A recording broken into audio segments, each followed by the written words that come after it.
The morning air was sharp enough to steal the breath from Dennis Callahan's lungs as he stepped out of his pickup truck and trudged through snow toward the rail yard office.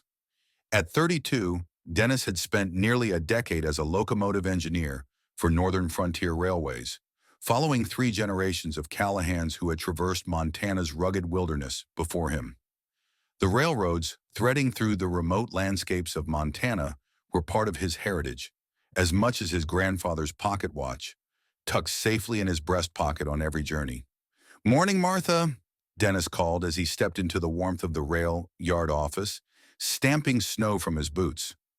Inside, the familiar aroma of stale coffee mixed with the pine-scented candle Martha insisted on burning during the coldest months greeted him. "You're running the Whitefish to Sissel route today," Martha replied, sliding a clipboard across her desk. "Freight's loaded. Departure in 40 minutes. Dennis nodded, reviewing the manifest. It was a routine run, machinery, lumber, and supplies for communities scattered along the northern Rockies. These tracks sliced through some of the most pristine wilderness left in Montana, offering glimpses of wildlife that Dennis had grown to cherish, even on bitter winter days. "Got a weather update," Martha added, her weathered face showing concern. "Storms building out west. Should hold off until you're back, but keep the radio handy." Dennis tapped the radio at his belt. "Always do." Half an hour later, the diesel locomotive roared to life beneath Dennis's experienced hands, vibrations reverberating through the massive steel body as it began its journey from Whitefish toward the distant town of Sissel. Dennis settled into the familiar rhythm of the route, watching endless miles of frozen landscape unfurl ahead. Pine trees heavy with snow passed silently by, rivers frozen solid, and distant peaks outlined starkly against the pale winter sky. An hour into the journey, Dennis's co-worker, Sam Reeves, stepped into the cabin, bringing 2 thermoses of steaming coffee. "Figured you'd need a warm-up," Sam said, handing one to Dennis. At 55, Sam was the most experienced railman on the northern frontier, his weathered face framed by a salt and pepper beard. He knew these mountains as well as anyone alive. "Thanks," Dennis said gratefully. "How's Ellie doing with college?" Sam's expression warmed. "She got accepted to Montana State and Colorado State already, waiting on Washington." "She'll get in," Dennis assured him. "Smart kid." Their conversation drifted comfortably as the train wound deeper into the wilderness. Dennis's thoughts turned briefly to his own family situation. Divorced 3 years earlier, he treasured weekend visits with his 7-year-old son Jack, who was already obsessed with trains. Dennis had promised him a cabin ride when he turned 10, a promise they both held on to. The train approached Eagle Pass, a narrow stretch notorious for wildlife crossings. Dennis adjusted the throttle, reducing speed as protocol demanded. Animals often use the cleared tracks as passage through deep snow, and caution here was crucial. Sam, engrossed in the operations manual, suddenly tensed. "Dennis," he said sharply, his voice strained. Dennis followed Sam's gaze through the cabin windshield. Ahead, perhaps a quarter-mile away, stood something he had never encountered in his 15 years as an engineer. A line of wolves, at least 8 or 10, standing motionless across the tracks, forming an unmistakable barrier. "What the hell?" Dennis muttered, immediately easing back on the throttle further. "I've never seen anything like this," Sam said, reaching for the binoculars kept beside them. He peered through them, voice tense. "They're just standing there, watching us." The train continued to slow, wheels grinding against the rails as Dennis applied the brakes more firmly. Wolves always fled from trains, never stood defiantly in their path. His heart raced, a sense of unease growing. "This isn't normal," Dennis repeated quietly, his hands tightening on the controls as the locomotive lurched reluctantly into a protesting halt. "Animals run from trains. They don't line up to block them." Sam lowered the binoculars, visibly troubled. "Maybe they're sick. Rabies can do weird things." Dennis shook his head. "All of them at once?" He picked up the radio, contacting Martha. After a brief discussion, she advised him to try the horn. Dennis sounded a long, piercing blast that echoed sharply through Eagle Pass. The wolves flattened their ears but refused to move. "Jesus," Sam whispered. "What are they doing?" With no other choice, Dennis applied the emergency brakes. The train shuddered violently to a halt, its massive weight resisting every foot lost on the icy tracks. The wolves stood unmoving, their breath rising visibly in the cold air, eyes reflecting the winter sun. Dennis stared at the animals. Pulse. Dennis reached for his heavy coat, pulling it firmly around himself. Something's wrong here. Animals don't behave like this for no reason. Stepping into the bitter cold, he felt immediately exposed, vulnerable under the silent gaze of the wolves. Yet as he moved cautiously toward the strange blockade, something remarkable happened. The wolves began to part, stepping aside in perfect unison, revealing something hidden in the snow-covered rails beyond. Dennis's breath caught. There, trapped and wounded, was a mountain lion, fur matted with blood, sides rising and falling heavily. The animal's golden eyes, clouded with pain, met Dennis's gaze, silently pleading for help. The realization struck Dennis sharply. The wolves hadn't been blocking the train. They'd been guarding the injured predator, putting themselves in harm's way to protect a rival.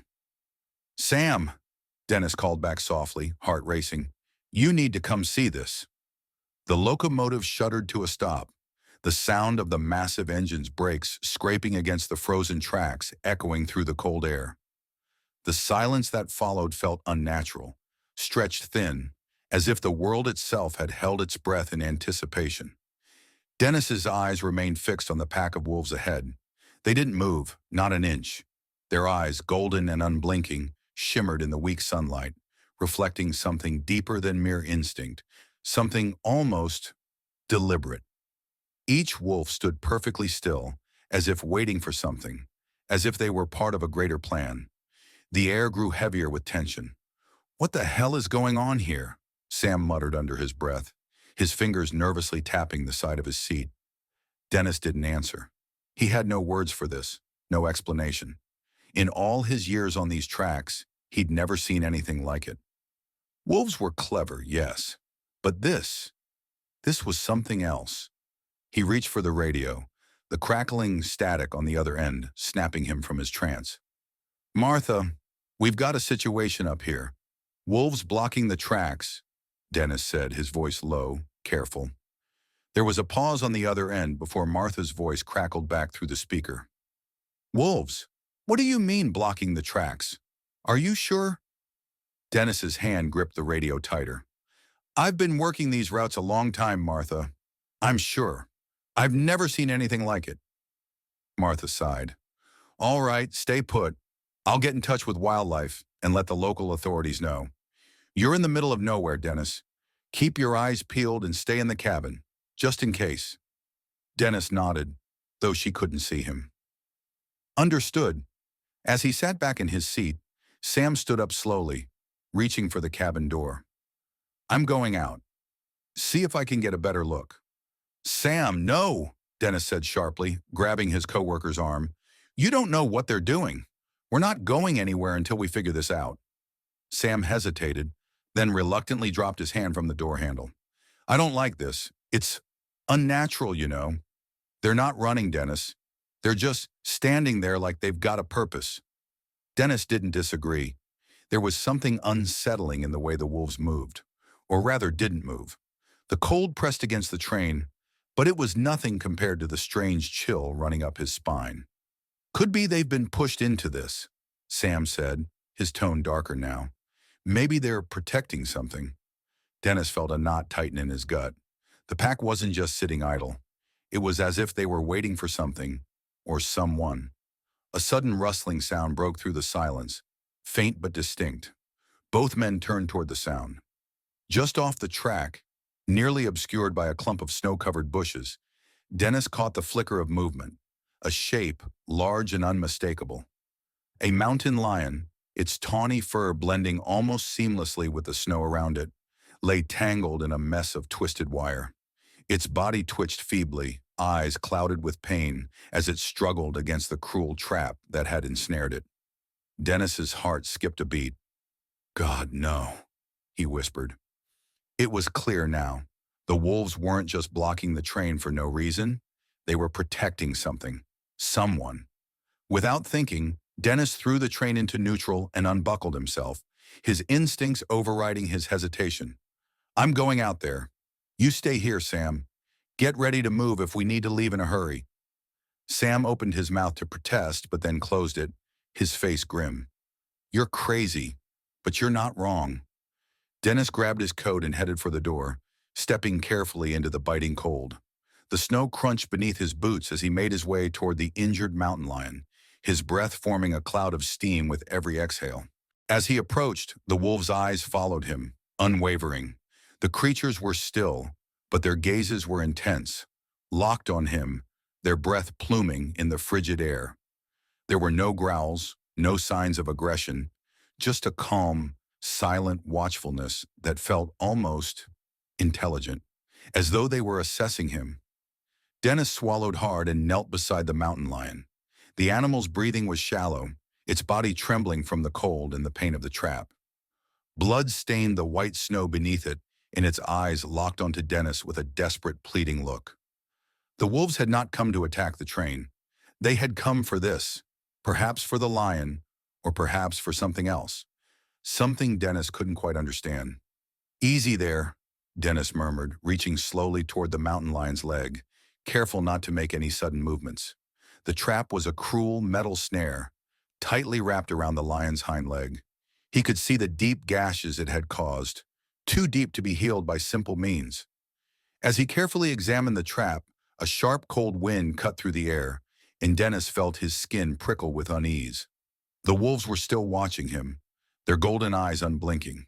One of them, larger than the rest, stepped forward, its movements slow and deliberate. Dennis froze, his heart pounding. The wolf's fur was a silvery gray, its coat thick and well-maintained, a creature that looked both powerful and ancient. It didn't growl or snarl. Instead, it simply watched him, almost as if it were waiting for him to finish what he had come here to do. The wind howled louder now, the flurries swirling around them, and for the briefest of moments, Dennis swore he saw something flicker in the wolf's eyes. It wasn't just hunger or aggression. It was something else, something far older. It was the weight of an understanding that only the wild could comprehend. And in that fleeting instant, Dennis realized something terrifying. The wolves weren't just guarding the lion, they were guarding the land itself. And now the train had become an intruder in their world. Sam, Dennis called, his voice tight with realization. Get ready to move. I think we're about to find out just how far nature will go to protect itself. The wolves had made their stand, and for better or worse, they weren't going to let anyone pass. Dennis's boots crunched with each deliberate step through the thick snow, the cold seeping into his bones despite the heavy layers of clothing. His breath puffed out in clouds, vapor mixing with the swirling flurries of snow that were starting to pick up again. The wolves remained unmoving, their glowing eyes trained on him with unnerving intensity. He kept his gaze steady, but the hairs on the back of his neck prickled. He had seen wolves before, of course, mostly from a distance. In these wild, untamed parts of Montana, it was common to spot them hunting or prowling the outskirts of the rail line. But this was different. These creatures weren't like the ones he had encountered on past runs. They seemed purposeful. As he approached the trapped mountain lion, its ragged breathing reached him before its torn body came fully into view. The big cat was tangled in a snare, a cruel trap designed to catch larger animals, its wire cutting deeply into the lion's fur, its muscles twitching in pain every time it tried to move. The sight of the creature's struggle tugged at Dennis's chest. It was a magnificent animal, the epitome of grace and power, now reduced to a victim of human cruelty. The lion's amber eyes, clouded with pain and confusion, met Dennis's, and for a brief moment, the two creatures locked eyes, human and wild alike. Dennis squatted down a few feet away, assessing the situation. The trap was made of thick wire, the kind that could hold a creature like this in place with brutal efficiency. The animal had likely been struggling for hours, judging by the abrasions around its neck and legs. It was clear that the wolves hadn't just appeared out of nowhere. They had been drawn here by the scent of blood, but more importantly, they had come to guard the lion. The wolves, at least 8 or 9 of them, stood silent and still in the snow, barely visible in the white landscape, their forms blending with the environment. Their eyes never left him, their bodies tense as if ready to pounce, but they didn't move, not yet, as if to tell him, "You're not welcome here." Dennis glanced back at the train, Sam was still watching from the cabin, his face visible through the window, his expression a mix of concern and confusion. Dennis couldn't explain it to him, not yet, but something inside him told him this wasn't just an animal encounter. This was something more. A growl broke the silence, a low rumbling sound that vibrated through the air like distant thunder.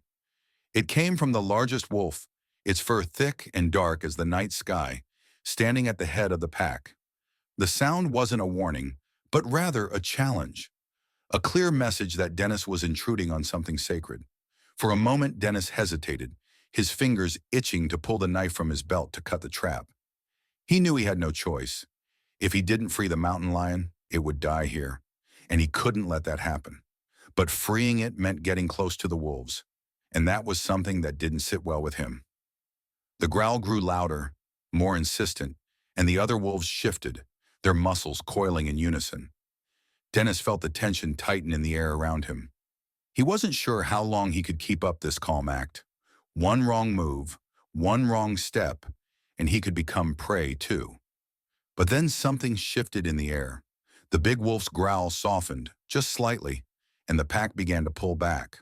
Slowly, methodically, the wolves retreated a few paces, allowing Dennis just enough space to get closer to the trapped lion. Dennis's heart pounded as he crouched beside the big cat, careful not to make any sudden movements. The lion's breathing was shallow, labored, but it was still alive. Its amber eyes flicked toward him, and for a second, Dennis could almost hear its silent plea. "Help me." Taking a deep breath, Dennis pulled his knife free, the steel glinting in the pale light. With one steady hand, he began cutting away the wire, his fingers working quickly despite the tremor of cold. The snowflakes swirled around him, and in that strange, suspended moment, it felt like time itself was holding its breath. As Dennis worked, the wolves watched in absolute silence. Their eyes glimmered in the soft light of the morning sun, but not a sound came from them. Not a growl, not a bark, not a warning. They waited patient, as if they knew the fate of this animal was now in his hands. The wire snapped with a sharp tug, and the mountain lion let out a low, rasping noise, its body jerking as if it had been freed from a painful restraint. Dennis immediately backed away, giving it space to move. The lion remained still for a long moment, as if unsure whether to trust the stranger who had come to its aid. Then slowly, cautiously, it began to rise, its muscles stiff from the pain, but still powerful. Dennis held his breath, knowing that if he moved too quickly, the lion might bolt, or worse, turn on him. But the animal did something unexpected. Instead of fleeing into the wilderness, it paused, its amber eyes locking with Dennis's once more. It was as if the lion was acknowledging him, not as a predator, but as something else, an ally perhaps, or a momentary protector. For a few seconds, Dennis felt the weight of that gaze. Then without a sound, the lion turned and limped away, disappearing into the thick brush at the edge of the track, moving with surprising grace despite its injury. The pack of wolves followed, their eyes never leaving the lion's form as it vanished from sight. Dennis stood there, staring into the place where the animals had disappeared, the weight of the encounter settling over him like a heavy, frozen mantle. What had just happened? And why had the wolves let him help? He turned back toward the train, where Sam was now out of the cabin and standing on the platform, his face pale. Dennis's mind raced, questions piling one on top of the other, but one thing was clear. This wasn't just a routine run. This was something much bigger. Sam approached slowly, his voice low. "What did you just do?" Dennis didn't have an answer, not yet. But in the silence that stretched between them, the one thing that seemed certain was this. The wolves had been guarding something far greater than a mountain lion. They had been guarding a secret, and Dennis Callahan was now a part of it. The cold wind howled across the pass, but in that moment, it felt as though the world had shifted, and somewhere, deep in the wilderness, the wolves watched, waiting. The wire was stubborn, no surprise there, designed to trap, to hold, to crush the spirit of any animal unlucky enough to step into it. Dennis's fingers were numb, the cold seeping into his bones, but he worked with steady precision, focused on one task, freeing the mountain lion. As his blade sliced through the thick wire, the lion's body tensed. Its amber eyes flicked toward him, gauging his proximity, its muscles twitching with every snip of the knife. Dennis could feel the weight of its pain, the silent desperation in its gaze. It was a creature of the wild, used to freedom, to running through these mountains, yet here it was, trapped and broken. The thought of leaving it behind wasn't an option. The wolves hadn't moved an inch since he started. They watched, their eyes never leaving him, every one of them like a silent sentinel in the snow. The largest one, the alpha, stood a little farther back now, its posture still tense, but it no longer growled. It simply waited, a quiet force of nature, allowing Dennis the space to work. They're not attacking, Dennis thought. They're guarding. He felt a pang of doubt gnaw at his gut. Should he leave? What if they decided this act of mercy was a threat, an intrusion? What if they didn't like humans meddling in their business? But there was no time to second guess. The trap was still holding the lion too tightly, and the deeper he cut, the more desperate the animal's breathing became. The knife made its final pass through the wire, and with a sharp tug, Dennis was able to pry it free. The lion's leg, bruised and bloody, was free at last, but the big cat didn't move. It stayed there, panting, its chest rising and falling slowly, as if it couldn't comprehend that the pain had finally stopped. Dennis pulled back, carefully assessing the lion's condition. It was a marvel of strength and grace, but now it looked fragile, vulnerable in a way that felt unnatural for a creature of its kind. The injuries were bad, deep gashes where the wire had bitten into its flesh, but it was alive. Alive, and it was free. The alpha wolf shifted, then took a slow step toward Dennis, its head held low, but its eyes fierce, locking onto Dennis's with a gaze that carried the weight of ages. The air between them crackled with an ancient understanding. For a moment it seemed like the entire wilderness was holding its breath. Then just as quickly as it had stepped forward, the alpha wolf pulled back, its pack falling in line behind it, their bodies blending into the snowy landscape like shadows.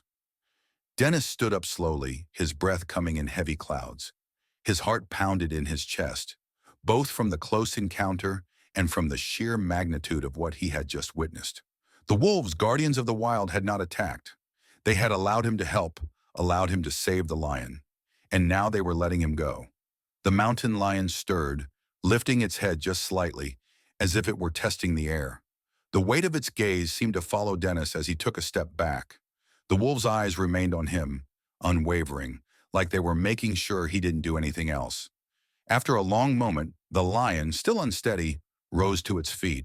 It wavered for a second, as if it were unsure whether it could trust its own limbs. Then, with a graceful, fluid movement, it turned and disappeared into the forest, vanishing into the white wilderness. Dennis stood there, feeling the weight of the moment settle around him. He had no words for what had just transpired, no explanation for the bond that had formed between him, the wolves, and the mountain lion. All he could do was watch as the lion limped off into the snow, free at last. For a long moment, there was no sound.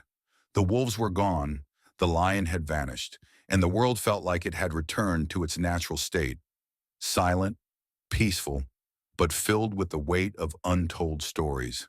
But just as Dennis turned to head back to the train, a sharp crack of ice broke through the stillness. The sudden noise made Dennis spin around, heart leaping in his chest. The mountain lion hadn't gone far. It was crouched just out of sight, its amber eyes gleaming from the shadows of the pines, watching him one last time. Then, without a sound, it slipped deeper into the forest, its form disappearing like a shadow against the snow. Dennis's hand hovered over his chest, feeling the faint pulse of his own heart, still thudding from the intensity of the encounter. He knew this was something rare, something extraordinary. He turned back toward the train, feeling the weight of the moment settle deep within his bones. The wolves, the lion, the raw, unspoken connection they had shared. It all made sense now. This wild, untamed land had its own rules, its own rhythm, and if you were lucky enough to witness it, you could feel the pulse of nature in every breath you took. And in that moment, Dennis realized that he had been a part of something far greater than any freight run. The wolves had not been protecting the train. They had been guarding the wild. Dennis walked back to the train, his feet crunching the snow beneath him, the cold no longer biting as fiercely as it had before. He knew this wasn't over. The wilderness had revealed its secrets to him today, and he was forever changed because of it. But there was more to be done. Sam was still waiting on the train, and he couldn't afford to stay out here too long. As he climbed back into the cabin, he glanced out the window one last time, scanning the empty landscape for any sign of the wolves. There was nothing, just the vast, endless white of Montana's frozen wilderness stretching out before him. The sharp crack of ice echoed across the mountainside, the sudden noise almost startling in the silence that had settled like a heavy fog. Dennis froze, his hands still gripping the doorframe of the locomotive, the cold wind biting through his jacket. His eyes darted back toward the forest where the lion had disappeared. The wolves now gone, their presence only lingering in the air like a forgotten scent. Then he heard it again, a distant rumble, low and ominous. But this time, it wasn't the sound of ice cracking. It was something else. A growl, a deep, rumbling growl, one that seemed to vibrate through the very ground beneath his feet. Not wolves. Dennis's pulse quickened, the hairs on the back of his neck standing up. He turned slowly, scanning the landscape around him. In the distance, just beyond the trees, he saw a shadow moving. At first, it was barely visible, just a flicker, a shifting of the snow as something large and powerful moved through the wilderness. Then it became clearer, and Dennis's stomach dropped. A bear, but not just any bear. This one was massive, its fur dark as coal, and its eyes gleamed with an unnatural intensity. It wasn't the kind of bear you'd see hibernating or lumbering through the forest for food. It was something different, a creature of anger, of purpose, and it was headed straight for the train. Dennis's instincts kicked in. He had to get back to the cabin. He had to warn Sam, and he had to move fast. His heart raced as he sprinted back toward the train. The wind howled in his ears, the snow blurring around him, but he didn't dare look back. The growl was growing louder, more ferocious, the sound now unmistakably close. He reached the train door, yanked it open, and slammed it behind him. Sam was already standing at the control panel, his weathered face pale. "You see it?" Dennis asked breathlessly, his voice tight with fear. "I heard it," Sam said, his eyes wide with concern. "That thing's big, Dennis. What the hell is it?" "It's a bear," Dennis said, struggling to catch his breath. "But not just any bear. It's—" Another growl interrupted him, much closer this time. The sound sent a chill straight through him, and he could feel the vibration of the ground beneath the train as the bear charged forward. "Where's it going?" Sam asked, his voice tense, his hand hovering over the throttle. Dennis took a quick glance out the window. The bear was close now, charging through the snow like an unstoppable force. It wasn't just heading for the tracks. It was heading straight for them, as if it knew exactly where they were. "It's coming right at us," Dennis shouted, his heart hammering in his chest. Sam's eyes flicked to the dashboard, his hands flying over the controls. "I can't outrun a bear, Dennis. We're stuck here." There was no time to argue. The bear was too close now. Dennis's thoughts raced. He couldn't let it destroy the train, couldn't risk the bear attacking them or causing a derailment. He scanned the area frantically, looking for anything that could stop the impending collision. The bear was charging, its enormous form looming larger with every passing second. It was only a few hundred yards away now. "Get on the horn," Dennis shouted. "Alert dispatch. Get every wildlife officer you can find out here. We need backup now." Sam grabbed the radio, his hands trembling as he pressed the button. "Martha, Martha, do you copy?" The radio crackled to life, but the voice on the other end was distorted. "Sam, Dennis, what's going on? You're cutting out—" "There's a bear!" Sam shouted, his voice urgent. "A big one. It's coming for the train. We need help, now!" The transmission broke up, and for a moment, Dennis thought he heard a voice on the other end saying something about a wildlife unit, but it was impossible to hear clearly. The growl erupted again, louder and closer. The bear was almost upon them. "Dennis!" Sam shouted, his voice rising in panic. "What do we do?" Dennis didn't have an answer. His mind raced. What could they do? He was about to suggest they try to move the train when something unexpected happened. A series of sharp, loud cracks echoed through the trees, the sound of branches breaking under the weight of something powerful. Suddenly, the air felt heavy, thick with tension. The bear, charging furiously toward the train, froze, its massive form halting mid-run. Its head jerked to the side, as if it had heard something, or someone, coming from the woods. Dennis squinted out the window, his breath catching in his throat. The shadowy figure of another creature emerged from the trees. This one was different from the bear. It was just as large, but its fur shimmered silver and white, and its movement was fluid, almost supernatural. It wasn't a wolf, but it moved like one, a lone, towering figure, as majestic as it was terrifying. For a moment, the bear and the creature locked eyes. Then the creature lunged. The bear, startled, reared up on its hind legs, roaring with primal fury. But the silver figure was too quick. It was on the bear before it could react, its claws raking through the air with lightning speed, slamming into the massive creature's side. The bear let out an earth-shaking growl, but it didn't stand a chance. The silver creature's attack was brutal, savage, and swift, as if it were a force of nature itself, not bound by the rules of the world Dennis knew. For a moment, the world seemed to stand still. Dennis's heart raced in his chest, his mind struggling to make sense of what he was witnessing. Then the silver creature turned its gaze to the train, its eyes glowing with an ethereal light. It was looking at him. And for a split second, Dennis wondered if he, too, had just become part of the wildest mystery he had ever known. The story carries several profound lessons, each wrapped in the tension and beauty of the wilderness. 1. The power of instinct and protection. The wolf's unusual behavior, blocking the train and guarding the injured mountain lion, teaches us about the primal instincts of animals. Their actions are not based on fear, but on protection and preservation. The lesson here is that sometimes we must protect what's vulnerable and stand together, even when it requires sacrifice or going against the grain. Just as the wolves acted as silent guardians, there are times in life when we must act to defend those who cannot protect themselves. 2. The wild's unpredictability and respect. Nature is both beautiful and unpredictable. The presence of the bear and the wolves, coupled with the unpredictable weather, is a reminder of the raw power of the natural world. We can prepare and adapt, but we must also approach nature with respect. It's easy to assume we control the land, but in truth, nature is often the one calling the shots. The wilderness teaches us to be humble and aware of forces greater than ourselves. 3. Courage in the face of fear. Dennis's decision to help the injured lion, despite the danger of the wolves and the looming bear, demonstrates courage. Fear could have easily paralyzed him, but instead, he made the choice to act, not out of bravado, but because the right thing was clear.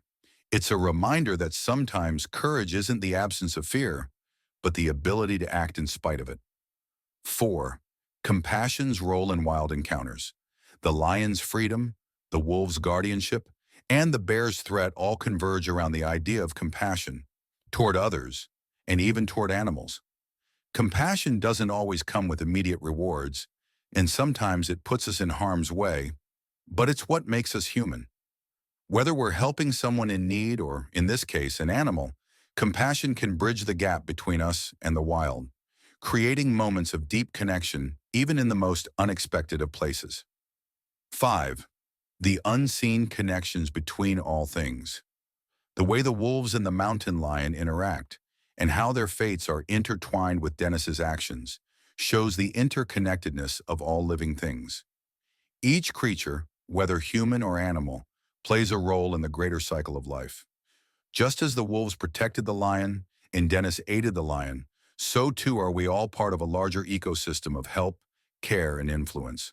Our actions, whether intentional or not, have a ripple effect on the world around us. 6. The impact of decisions.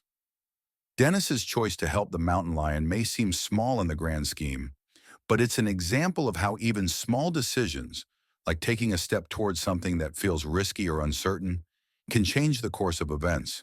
It's a reminder that decisions matter, and they often ripple outward in ways we can't fully predict, whether through compassion, risk, or leadership. In the end, the story shows us that in the face of nature's raw power, we are often called to make decisions rooted in empathy, courage, and respect. These are the things that connect us, not just to each other, but to the wild world around us.